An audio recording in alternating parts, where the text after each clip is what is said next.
CMR jewellery మన కాకినాడలో అతిపెద్ద జ్యువెలరీ షోరూం మార్చి 30న గొప్ప ప్రారంభం. నమస్తే, వెల్కమ్ టు సుమన్ టీవీ. ప్రస్తుతం మనతో పాటు ఉన్నారు ప్రముఖ ఆస్ట్రాలజర్, ఎనర్జీ వాస్తు నిపుణులు, అలానే శ్రీ విద్య ఉపాసకులు శ్రీమతి జయప్రద గారు. నమస్తే. నమస్తే అమ్మ, శ్రీమాత్రే నమః. జయప్రద గారు, మనము నక్షత్రం ఏంటి, నక్షత్రంలో ఉండే వాళ్ళ లక్షణాలు ఏ విధంగా ఉంటాయి, అలానే చక్కటి పరిష్కార మార్గాలు ఒక్కొక్కటిగా వివరిస్తూ వస్తున్నారు. మరి ఇప్పుడు పునర్వసు నక్షత్రం గురించి మాట్లాడుకుందామండి. తప్పకుండా. పునర్వసు నక్షత్రం గలవారు అంటే యూజువల్గా ఎట్లా ఉంటారు, వాళ్ళ లక్షణాలు ఏంటి? తప్పకుండా. పునర్వసు నక్షత్రం అంటే ఇది చాలా పవర్ఫుల్ నక్షత్రం, చాలా మంచి నక్షత్రము. దేవతలందరికీ ఆహారాన్ని అందిస్తూ ఉంటుందంట ఆవిడ. చాలా మంచి నక్షత్రం అని చెప్తారు ఈ నక్షత్రాన్ని. అధిపతి గురువు, ఓకే, బృహస్పతి అనమాట. సో అందుకని ఏంటంటే ఇలా ఈ నక్షత్రంలో పుట్టిన వాళ్ళ లక్షణాలు అంటే మంచి గుణవంతులే ఉంటారు అందరూ. మంచివాళ్ళు, మంచి గుణం కలిగిన వాళ్ళు, అంటే మంచి బుద్ధి కలిగిన వాళ్ళు, అలాంటి వాళ్ళు ఈ నక్షత్రం వల్ల ఉంటారు.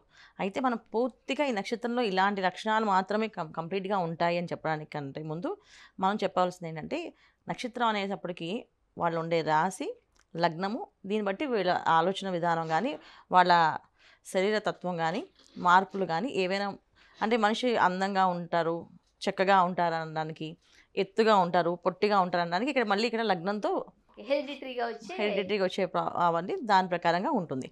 అందుకని ఏంటంటే మన నక్షత్రాల్లో లక్షణాలు కొన్ని వరకు మ్యాచ్ అవుతాయి.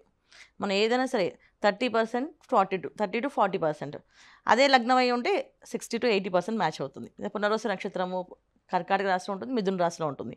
సో మిథున లగ్నం అయితే వాళ్ళు చాలా హైట్, పర్సనాలిటీస్ బాగుంటాయి, మనిషి చాలా అందంగా కనిపిస్తారు, చాలా గంభీరంగా మాట్లాడతారు, మాటలు చాలా బాగుంటాయి. అదే మళ్ళీ కర్కాటకంలో పడ్డారనుకోండి, కొంతమంది షార్ట్గా ఉంటారు, చాలా సున్నితంగా మాట్లాడతారు, ఏదైనా మాట అంటే తట్టుకోలేరు, బాధపడుతూ ఉంటారు.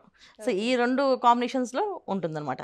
సో కర్కాటక రాశి లగ్నం కూడా అదే అయ్యింది అనుకోండి, ఇంకొంచెం సున్నితంగా ఉంటారు. కర్కాటక రాశి కర్కాటక లగ్నం అయితే ఇంకా వాళ్ళు బయట చూడడానికి గట్టిగా కనిపించే మనుషుల్లో అనిపిస్తారు, కానీ లోపలంతా చాలా సున్నితం అనమాట. ఏదైనా ఒక మాట అంటే కూడా తట్టుకోలేదు, టకటకటగా నీళ్ళు వచ్చేస్తుంటాయి ఆడపిల్లలకైతే. ఇంకా మగవాళ్ళైతే వాళ్ళు ఉన్న మనసులో ఉన్న విషయాన్ని బయట చెప్పుకోలేక ఎవరితో కలవకుండా దూరంగా ఉంటాయి, లక్షణాలు కూడా ఎక్కువగా ఉంటాయి. సో ఈ నక్షత్రం అన్నప్పటికీ మనకి ఇలాగా డిఫరెన్సెస్ ఇన్ని ఉంటాయి. ఓకే, ఇట్లా చూసుకున్నా వీళ్ళు కాస్త సెన్సిటివ్గా ఉండే మనుషులే. సెన్సిటివ్గా కొంచెం ఉంటారు, అంత మరీ సెన్సిటివ్గా ఉంటుంది. ఇప్పుడు కర్కాటకలో ఒకటే పాదం ఉంటుంది, మిగతా 3 పాదాలు మిథునంలో ఉంటాయి. సో సెన్సిటివ్గా ఉన్నప్పటికీ కూడా కొంచెం గట్టిగా మాట్లాడతారు, అంత మాట్లాడకుండా ఏమో అంత అమాయకులుగా కనిపించరు, అలాగని భయపడే భయస్తులకు కాదు. చాలా తెలివైన వాళ్ళు, చక్కగా మాట్లాడగలరు, ఇతరులకు ఎక్కువ సేవ చేస్తూ ఉంటారు వీళ్ళు. అంటే వాళ్ళ ఇంటి వాళ్ళ ఫ్యామిలీ కోసమే కాకుండా బయట వాళ్ళకి కూడా హెల్పింగ్ నేచర్ ఎక్కువ ఉంటుంది. కాస్త ఇబ్బందికర పరిస్థితులే, అంత సెన్సిటివ్గా ఉన్న బ్రతకడం కష్టం అవుతుంది. వాళ్ళకి మీరు ఇచ్చే పరిష్కార మార్గాలు ఏంటి? జనరల్గా ఏంటంటే ఈ నక్షత్రం వాళ్ళు వెల్ సెటిల్డ్గా ఉంటుందన్న ఎప్పుడు కూడా లైఫ్. పునర్వసు నక్షత్రం అంటే ఫైనాన్షియల్గా కానీ, లేకపోతే వాళ్ళకి ఫైనాన్షియల్గా కాదు, వాళ్ళ ఆలోచన విధానం ఎప్పుడు కూడా ఒక ఏమీ అడగకూడదు అనే లక్షణం ఎక్కువగా ఉంటుంది. స్వశక్తి ఎక్కువ వీళ్ళకి, వాళ్ళు దాని మీద ఎక్కువ ఆధారపడాలి అనుకుంటారు. సో అందుకని ఏంటంటే డబ్బున్నా లేకపోయినా బయట వాళ్ళకి వీళ్ళ దగ్గర లేవు అనే విషయం చెప్పరు, ఎక్స్ప్రెస్ చేయరు. ఉన్న దాంట్లో బ్రహ్మాండంగా ఉండడానికి ఇష్టపడతారు. సంతృప్తిగా ఉండే లక్షణం ఎక్కువగా ఉంటుంది. అంటే మాకు ఇది లేదు, మాకు ఇది ఉంటే బాగుండేది అని చాలామంది అనుకుంటాం కదా, మేము ఇంత సంపాదించిన, ఆడంబరంగా ఉంటారు, ఆడంబరం ఉంటుంది.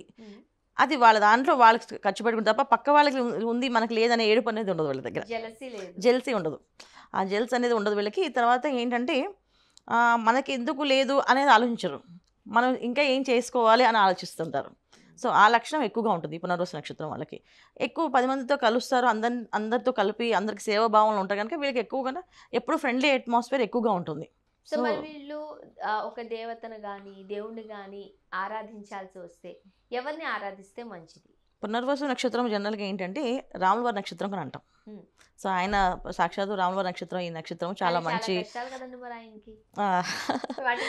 ఈ నక్షత్రం గల వాళ్ళకి కూడా అన్ని కష్టాలు ఉంటాయా? అలా ఏం లేదు, రాములవారికి కష్టం ఏం కాదు నాన్న, అది ఒక ధర్మం. ఆ ధర్మంగా మనం నిలబడడానికి ఆయన మనకి ఇలా రేపు వచ్చిన, అంటే ఇది ఎప్పుడో జరిగిన యుగాలు, త్రేతాయుగంలో జరిగిన విషయాలు ఇవి. కానీ మనం ఇప్పుడు కలియుగంలో మన మనిషి అంటే ఒక మాట మీద నిలబడాలి, ఆ మాటకి ఎంత కష్టం వచ్చినా నిలబడాలి, ఒక మాట ఇస్తే ఆ మాటకి కట్టుబడాలి అది ఏమైనా కానీ అని చెప్పడానికి మాత్రం ఆయన అలా కష్టపడ్డారు. భగవంతుడి కష్టాలు ఏంటి అసలు? భగవంతుడి కష్టాలు కాదు. అంటే మనం ఇలా గట్టిగా ఉండాలి, ఒక మాట మీద నిలబడాలి అనే లక్షణం ఎక్కువగా చూపించడానికి మాత్రం మనకి అలాగా. సో రాముల వారి గురించి మాట్లాడుకుంటే ఒక రోజంతా పట్టేస్తుంది మనకి. ఈ నక్షత్రం వాళ్ళకి కష్టాలు ఏముండదు. వాళ్ళు ఏ విషయమైనా వాళ్ళు ఫ్రెండ్లీగా తీసుకుంటారు. ఓకే, ఈ పని ఇలా చేయాలి, ఈ విధంగా నేను చేసుకోవాలి అనుకుంటే తప్ప పక్క వాళ్ళకి ఉంది నాకెందుకు లేదని బాధపడరు. ఈ లక్షణం చాలా మంచి లక్షణం వీళ్ళకి. సో అందుకని వీళ్ళు భగవంతుడి ఆరాధన అనేది కొంతమంది చాలా తక్కువగా ఆరాధిస్తారు, కొంతమంది చాలా భక్తిపరులు అన్నమాట.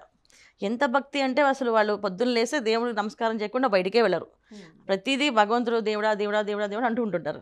కొంతమంది అసలు భగవంతుడి మీద మనసులో ఉంటుంది తప్ప బయటికి కనిపించదు. ఈ విధంగా ఉంటుంది. సీతారాముల వారిలాగా ఉండాలి, మా ఫ్యామిలీ మా జంట ఎప్పుడు కలిసి ఉండాలి అనే భర్తను ఎక్కువగా గౌరవిస్తారు, భర్తకు ఎక్కువ రెస్పెక్ట్ ఇస్తుంటారు. ఇలాంటివన్నీ కూడా ఈ నక్షత్రం లక్షణాలు ఉన్నాయన్నమాట ఆడపిల్లల్లో. రాముల వారిని పూజిస్తే చాలా మంచిది, విష్ణు ఆరాధన చాలా మంచిది. సో అంటే జీవితాంతం లైఫ్ లాంగ్ చేయాల్సిన పరిష్కార మార్గాలు ఏమైనా ఉంటాయా? లైఫ్ లాంగ్ పరిష్కార మార్గాలు అంటే ఏం ఉండదు. వీళ్ళకి హెల్త్ విషయంలో వీళ్ళు కొంచెం జాగ్రత్తగా ఉండరు. సో హెల్త్ ఒక్కటి వీళ్ళకి ఎప్పుడు కూడా ఇబ్బంది పెడుతూ ఉంటుంది. ఆరోగ్య సమస్యలు అంటే ఎదురు వాళ్ళ సేవాభావాలు ఉంటుంది కదా, టైంకి తినకపోవడం, టైంకి చేయకపోవడం, కొన్ని పనులు ఇన్రెగ్యులర్గా వీళ్ళు ప్రతి విషయాన్ని టేక్ ఇట్ గ్రాంటెడ్గా తీసుకోవడం, పర్లేదు చేద్దాంలే అనుకోవడం, దీనివల్ల హెల్త్ కొంచెం డిస్టర్బెన్స్ ఉంటుంది.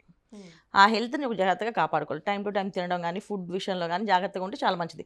వీళ్ళు ఫుడ్ చాలా బాగా వండుతారు. కొంతమందికి అయితే చాలా టేస్టీ ఫుడ్ కూడా వండగలరు వీళ్ళు.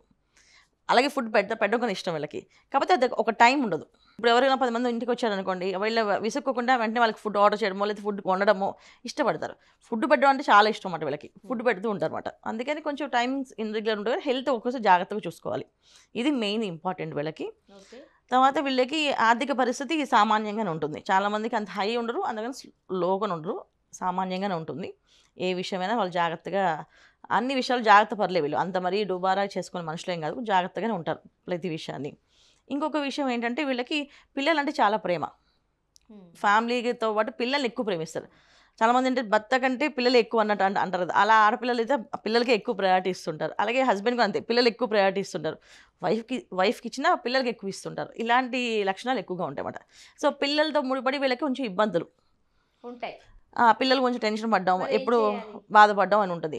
సో వీళ్ళు ఎక్కువ ఏంటంటే మంచిగా మెడిటేషన్, యోగా చేస్తూ వాళ్ళని టైం టు టైం వీళ్ళు ఫుడ్ తీసుకోవడం చేయడం వల్ల వీళ్ళ ఆరోగ్య సమస్య రాకుండా ఉంటుంది. పెద్ద సమస్య అనేది ఏంటంటే ఒకేసారి వస్తుంది వీళ్ళకి ఆరోగ్య సమస్య, అనారోగ్య సమస్య. అది అంటే కర్కాటకం అంటే ఉదరం అంటాము, మిథునం అంటే బాహువులు అంటాం.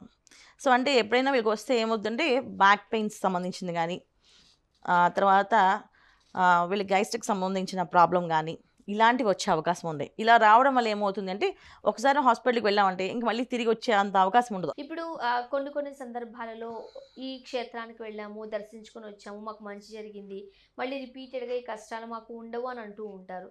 మరి ముఖ్యంగా పునర్వసు నక్షత్రం వాళ్ళు ఏ క్షేత్రాన్ని దర్శించుకుంటే మంచిదంటారు? భద్రాచలం క్షేత్రం, రాముల వారి క్షేత్రం. ఆ క్షేత్రం చాలా విశేషమైన ఫలితం వస్తుంది, చాలా బాగుంటుంది. ఎప్పుడు వెళ్ళి అక్కడ నిద్ర చేయడం ఉండడం వల్ల బాగుంటుంది. వీళ్ళు ఎక్కువ మెడిటేషన్, టైం మెయింటైన్ చేయడం, ఫుడ్ విషయంలో వీళ్ళు కొంచెం టైం మెయింటైన్ చేసుకుంటే అనారోగ్య సమస్య పడకుండా ఉంటారు. ఇప్పుడు ఆరోగ్య సమస్య ఉండడం వేరు, అనారోగ్య సమస్య అంటే బాగా పెద్దగా రావడం ఇబ్బంది వేరు. వీళ్ళు చాలా పెద్దగా ఒకసారి ఇబ్బంది పెట్టి మనుషుల్ని చాలా ఇబ్బంది పెడుతుంది. అంటే అప్పుడు చుట్టూ ఉండే వాళ్ళందరూ కూడా ఏం చేసే పరిస్థితి ఉండదు, అలాంటి పరిస్థితి వెళ్తారు. జాగ్రత్త చర్యలు తీసుకోవాలి. సో సాధారణంగా పునర్వసు నక్షత్రం వాళ్ళ లక్కీ నంబర్ ఏంటి? ఏ కలర్ డ్రెస్ వీళ్ళకి అంటే కలర్ వీళ్ళకు సూట్ అవుతుంది, రైట్? అలానే ఏ పనైనా సరే ఏ రోజు మొదలు పెడితే మంచిది అంటారు? వీళ్ళకి ఏ పనైనా గురువారం మంచి కలిసి వస్తుంది అన్న పునర్వసు నక్షత్రం. ఎందుకంటే గురువు అధిపతి ఆ నక్షత్రానికి. సో గురువారం వీళ్ళకి బాగా కలిసి వస్తుంది. 3 నెంబర్ వీళ్ళ లక్కీ నెంబర్ ఉంటుంది. అండ్ 3 అండ్ తర్వాత 5 నెంబర్ కూడా వీళ్ళ లక్కీ నెంబరే. 3 and 5 వాడుకోవచ్చు. కలర్ వచ్చేసి గోల్డ్ కలరు, క్రీమ్ కలరు, తర్వాత లైట్ కనకాంబరం కలర్ అంటాం. కనకాంబరం కలర్లో ఆ కలర్స్, లైట్ ఆరెంజ్, చాలా లైట్ కలర్లో ఉంటుంది. సో ఇలాంటి కలర్స్ చాలా, అంటే లైట్ కలర్స్ ఎప్పుడు కూడా వీళ్ళకి ప్లెజెంట్గా వాతావరణాన్ని కానీ ఎదుటి వాళ్ళతో మాట్లాడేటప్పుడు కానీ వీళ్ళకి బాగుంటుంది. వీళ్ళు ఇష్టపడే కూడా అవే ఎక్కువ, చాలా డిగ్నిటీగా ఉండాలంటే వైట్ కలర్స్, క్రీమ్ కలర్స్ అలాంటివే కట్టుకుంటుంటారు, అలాంటివి వేసుకుంటుంటారు వీళ్ళు. బాగుంటుంది, మంచిది, చాలా మంచిది. సో మచ్ అండి. పునర్వసు నక్షత్రం వాళ్ళు ఎలా ఉంటారు, అలానే చక్కటి పరిష్కార మార్గాలు అందించారు. ధన్యవాదాలు. నమస్కారం అమ్మా. శ్రీమాత్రే నమః. సుమన్ టీవీలో మీ పర్సనల్ అండ్ బిజినెస్ ప్రమోషన్స్ కోసం కింది నెంబర్కి కాంటాక్ట్ చేయండి.